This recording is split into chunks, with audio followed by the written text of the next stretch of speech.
राहायला अंबरनाथ कांसे सेक्शन. श्रीयुत कबरे साहेबांनी आज कमलधाम वृद्धाश्रममध्ये बोलवलं आणि या सर्व तरुण मंडळींकरता योग दिनाचं निमित्त साधून, जागतिक योग दिनाचं निमित्त साधून काहीतरी करावं असं सुचवलं. त्याकरता मी कबरे साहेबांचे खूप आभार मानतो. जागतिक योग दिन म्हणजे खरं तर या दिवशी नाही, रोजच सगळ्यांनी योग करावा. त्याकरता एक थोडक्यात मी असं सांगू शकतो की माणसाला भूक लागली की तो खातो, माणसाला भूक लागली की तो खातो, त्याला म्हणतात प्रकृती. माणसाला भूक लागलेली नसताना देखील तो खातो, त्याला म्हणतात विकृती. पण माणसाला भूक लागलेली असताना देखील तो जेव्हा आपल्यातलं दुसऱ्याला देतो त्याला म्हणतात संस्कृती. तर ही संस्कृती आज योग दिनाच्या निमित्ताने आपल्या मोदी साहेबांनी सगळ्यांना आज ही जी संधी दिली आणि 11वा योग दिन आज आपण बघत आहोत. त्याकरता मी विशेष आभार मानेन कबरे साहेबांचे की ते खूप मोठं कार्य करतायत इथे.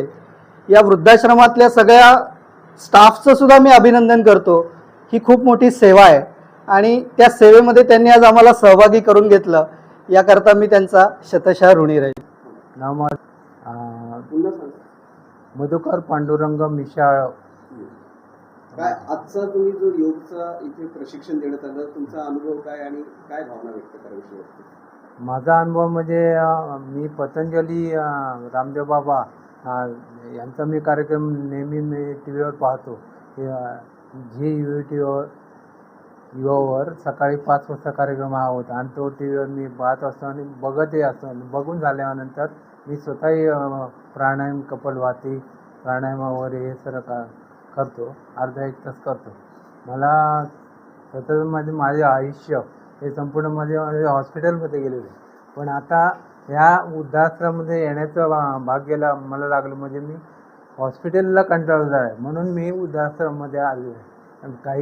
काही लोक असे आहेत, काही लोकांच्या समस्या अशा आहेत, काही लोकांना चालता येत नाही, बोलता येत नाही, काही ठिकाणी कोणाची जागा नसेल, त्यांना राहता येत नाही, म्हणून इकडे पाठवतात. बरोबर, जे काही वृद्ध आहे ते त्यांना जराही काही बोलता चालता येत नाही किंवा कुठलीही हालचाल करत नाही, ते घरात राहून ते शक्य होत नाही, म्हणून ते वृद्ध लोक इथे येतात.